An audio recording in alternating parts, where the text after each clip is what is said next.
Ration सामग्री हड़प खबर प्रकाश पाइबा परे महिला डीलर होइछंती रक्तमुखा। सांबादिकों घर आगरे गाली गुलस देइछंती हत्या धमक।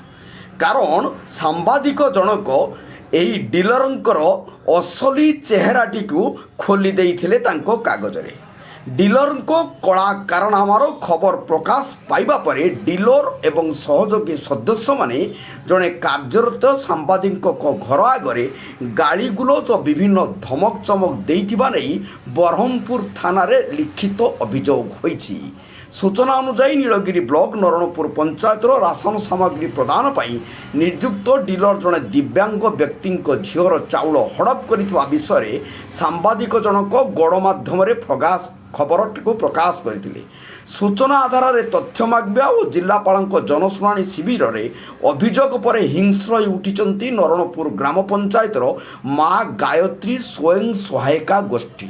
मात्र डीलर जनक किछि मृत दिव्यांग व्यक्ति को चाउल प्रदान नक हड़प चली बेले बारंबार अभियोग पर दिव्यांग चाउल फेरस्त करथिले।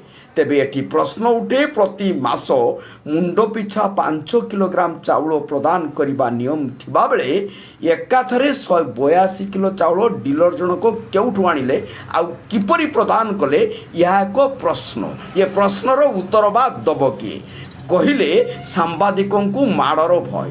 खबर अनुसार 3 जन मृत व्यक्ति राशन सामग्री उक्त डीलर हड़प करिथिबा लोकचन को आसीछि।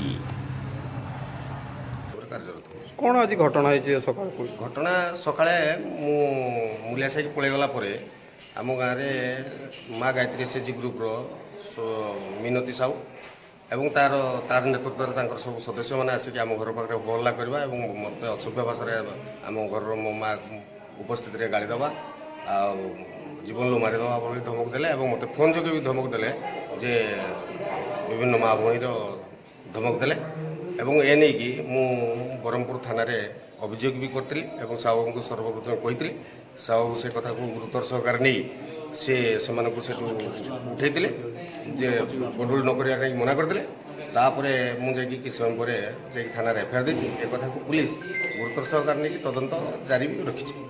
कौन पाई मु निर्दिष्ट एसएचजी ग्रुप विरुद्ध में न्यूज करी दुर्नीति बाबद में न्यूज करी दुर्नीति से माने विभिन्न प्रकार चाउल रेशन चाउल सामग्री को हड़प करते से नहीं कि जिलापाल पाखे भी जनशुणाणी अभियोग करी अभियोग पर ए सब समस्या सृष्टि होती जे से माने बारंबार मत धमक दौरान मारदबार भी धमक दौरान तेणु न्यूज जदि दुर्नीति की पर्दाफाश करने लगी जदि धमक मिल आम के सुरक्षित एक्चुअल कौन चाहते आप न्याय चाहूँ से विरुद्ध में दृढ़ कार्यानुष्ठान ग्रहण कर से बाबद जे पुलिस पक्षर माने श्रृंखलागत आईन माने कार्यानुष्ठान ग्रहण।